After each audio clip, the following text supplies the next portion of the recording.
दोस्तों, अगर आप भी मोहम्मद शमी और अक्षर पटेल को शानदार खिलाड़ी मानते हैं तो वीडियो को लाइक जरूर कीजिएगा। दोस्तों, शमी राशिद के तूफान के सूखे पत्तों की तरह उड़ गई दिल्ली की बल्लेबाजी, तो अक्षर नोकिया ने भी मचा दिया कोहराम। अरुण जेटली स्टेडियम में कैपिटल्स और गुजरात के बीच हुआ ऐसा धमाकेदार मुकाबला पलट गया आईपीएल का इतिहास के 16 सालों का इतिहास। तो आखिर कैसे गेंद और बल्ले के बीच हुए जबरदस्त घमासान में अंतिम गेंद तक कह पाना नामुमकिन था कि कौन होगा इस महामुकाबले का विजेता। पारी के अंतिम ओवर में किसने मारी बाजी, रोंगटे खड़े कर देने वाले महामुकाबले की पूरी हाईलाइट हम आपको दिखाएंगे। लेकिन उससे पहले आपको क्या लगता है कि हार्दिक, अक्षर और मोहम्मद शमी में सबसे बेहतरीन खिलाड़ी कौन है? नीचे कमेंट करके जरूर बताइएगा। दोस्तों, इंडियन प्रीमियर लीग का कारवां भारत की राजधानी दिल्ली पहुंच चुका है, जहां मेजबान दिल्ली टीम के सामने गत विजेता गुजरात की चुनौती थी, जिनका कॉन्फिडेंस चेन्नई को हराने के बाद 7वें आसमान पर था। वहीं लखनऊ से हारने वाली दिल्ली वापसी के इरादे से उतर रही थी। अपने घर पर वो किसी भी कीमत पर गुजरात को धूल चटाना चाहती थी। वहीं अपने साउथ अफ्रीका से तारों की वापसी से दिल्ली कई गुना मजबूत भी हो गई थी। ऐतिहासिक अरुण जेटली स्टेडियम में जब सिक्का उछला तो हार्दिक पांड्या के पक्ष में गिरा और उन्होंने मेजबानों को पहले बल्लेबाजी का न्योता दिया। दिल्ली को धाकड़ शुरुआत दिलाने के इरादे से दिल्ली के कप्तान डेविड वार्नर के साथ पृथ्वी शॉ पारी की शुरुआत करने आए। कप्तान ने एक के बाद एक 2 चौके जड़कर अपनी पारी की शुरुआत की। वहीं पृथ्वी शॉ ने भी मोहम्मद शमी के खिलाफ शानदार चौके से अपने खाता खोला था, पर वहीं एक बार फिर मोहम्मद शमी को बड़ा झटका लगाने के प्रयास में पृथ्वी शॉ शमी के जाल में फंस गए। 30 यार्ड के सर्कल में ही उनका कैच अल्जारी जोसेफ ने लपक कर दिल्ली को पहला झटका दिया। पृथ्वी शॉ 5 गेंदों पर 7 रन की पारी खेलकर वापस लौटे। उनके आउट होने के बाद बल्लेबाजी करने आए मिचेल मार्श, लेकिन दोस्तों दूसरी तरफ मोहम्मद शमी उनकी धज्जियां उड़ाने की ठान चुके थे। शमी ने शॉ के बाद मिचेल मार्श को तीनों विकेट उखाड़कर दिल्ली कैपिटल्स को 440 वोल्ट का झटका दिया था। अचानक से पूरे स्टेडियम में सन्नाटा छा गया था, क्योंकि मोहम्मद शमी दिल्ली की बल्लेबाजी की कमर तोड़ चुके थे। मार्श केवल 4 रन बना पाए। उनके आउट होने के बाद बल्लेबाजी करने आते हैं सरफराज खान।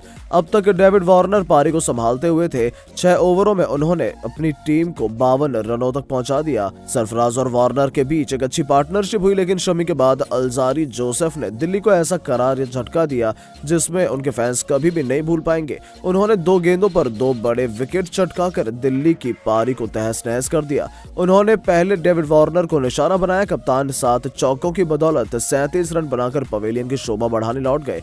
तो उसके बाद बल्लेबाजी करने के लिए रायलो रूसो आए, तो वहीं उनका खाता भी नहीं खोलने दिया और गोल्डन डक बनाकर रूसो की वापस से लौट गए। दिल्ली के मैदान पर पिन ड्रॉप साइलेंट था, क्योंकि गुजरात उन पर पूरी तरीके से हावी थी। यहां से दिल्ली के लिए 100 रन बनाना भी बेहद मुश्किल लग रहा था, लेकिन मैदान में आए युवा बल्लेबाज अभिषेक पौरेल ने एक के बाद एक 2 छक्के लगाकर दिल्ली के फैंस में जोश की नई लहर दौड़ा दी। हालांकि विकेटों में गिरने का सिलसिला यहां थमा नहीं। जहां तेज गेंदबाजों ने टॉप ऑर्डर की धज्जियां उड़ाई, तो मिडिल ऑर्डर को तहस नहस की जिम्मेदारी उठाई राशिद करामाती खान ने। आपको बता दें कि इस गेंदबाजी ने 20 रनों के स्कोर पर अभिषेक पौरेल को चलता किया। तो फिर अब तक अपनी टीम को संभालने की कोशिश कर रहे सरफराज खान को भी उन्होंने अपना शिकार बनाया। अच्छी लड़ाई लड़ने के बाद सरफराज खान 34 गेंदों पर 30 रन बनाकर वापस लौटे और इनके बाद बल्लेबाजी करने आए अमन खान को भी राशिद खान ने अपना शिकार बनाया। दिल्ली के लिए सबसे बेहतरीन बल्लेबाजी की अक्षर पटेल ने। आपको बता दें, अंत में बल्लेबाजी करने उतरे अक्षर पटेल तो सिर पर कफन बांध कर आए थे। सभी चुनौतियों का सामना करते हुए इस खिलाड़ी ने चुटकियों में मुकाबले का रुख पलट कर रख दिया और 22 गेंदों पर 3 भयानक छक्कों और 2 चौकों की बदौलत 36 रनों की आतिशी पारी खेलकर उन्होंने अपनी टीम को एक सम्मानजनक स्कोर तक पहुंचाया। दिल्ली 20 ओवरों में 162 रन बना पाई। गुजरात के लिए राशिद खान और मोहम्मद शमी को 3-3 सफलताएं हासिल हुई। वहीं अल्जारी जोसेफ को भी 2 बड़े विकेट हासिल हुए।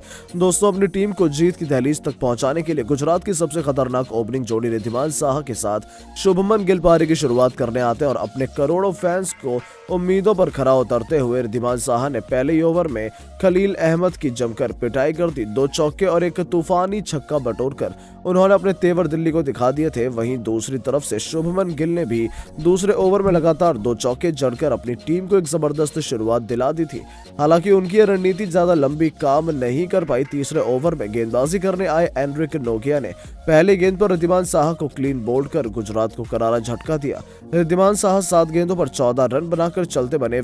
दिल्ली के फैंस में जोश की लहर दौड़ गई थी, क्योंकि उनके पास यहां से वापसी करने का सुनहरा मौका था।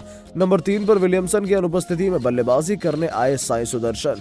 अचानक से विकेट गिरने के बाद रनों की रफ्तार थम सी गई थी। आज दबाव के बीच एंड्रिक नोकिया ने शुभमन गिल को भी चारों खाने चित कर दिया। उनकी घातक गेंद ने उनके तीनों तीनों विकेट उखाड़ दिए। शुभमन गिल 13 गेंदों पर 14 रन बनाकर लौट गए। उनके विकेट के बाद मैदान में आते हैं कप्तान हार्दिक पांड्या। वहीं दूसरे छोर पर बल्लेबाजी कर रहे साई सुदर्शन ने आक्रामक रुख दिखाना शुरू कर दिया। इसी ओवर में उन्होंने नोकिया को छक्के के लिए भेजकर अपने तेवर दिल्ली को दिखा दिए थे। कप्तान ने भी आते ही कवर के क्षेत्र में चौका जड़कर अपना खाता खोल लिया था, लेकिन उसके बाद जो हुआ उसे गुजरात के फैंस कभी भी नहीं भुला पाएंगे। खलील अहमद ने पावर प्ले के अंतिम गेंद पर कप्तान हार्दिक पांड्या का विकेट चटकाकर गुजरात को मुसीबतों के दलदल में धकेल दिया था। कप्तान केवल 5 रन बनाकर चलते बने। 6 ओवरों में गुजरात ने 54 रन बनाए थे। हालांकि साई सुदर्शन शानदार बल्लेबाजी कर रहे थे। ऐसे में गुजरात को आसानी से यह मुकाबला जीतना चाहिए। तो दोस्तों, आपको क्या लगता है, दिल्ली और गुजरात में कौन सी टीम प्लेऑफ में क्वालिफाई कर पाएगी? नीचे कमेंट करके जरूर बताइएगा और ऐसी शानदार खबरों के लिए चैनल को सब्सक्राइब जरूर करें। धन्यवाद।